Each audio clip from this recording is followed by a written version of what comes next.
ભાવનગરના કાળિયાબીડ વિસ્તારમાં વિરાણી સર્કલ પાસે આવેલ શિવનારાયણ કોમ્પ્લેક્ષમાં રહેતા અપૂર્વા કિરણચંદ ઘોષ પોતાના ઘરે સૂતો હતો તે સમયે તેના રૂમના બીજા માળેથી બારીમાંથી અકસ્માતે નીચે પડી જતા ગંભીર ઈજાઓ પહોંચતા તેમનું મોત નીપજ્યું. પરપ્રાંતીય મૃતક યુવાન વેઇટર તરીકે કામગીરી કરતો હોવાનું જાણવા મળ્યું છે.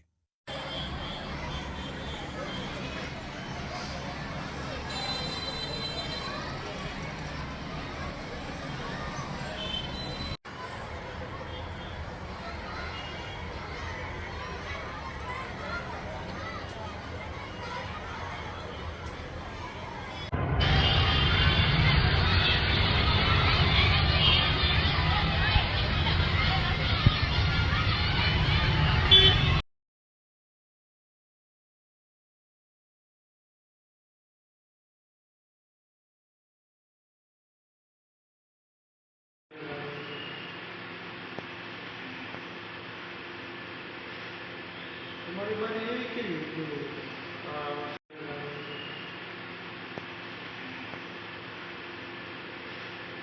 તમારી બારી એવી કેવી કે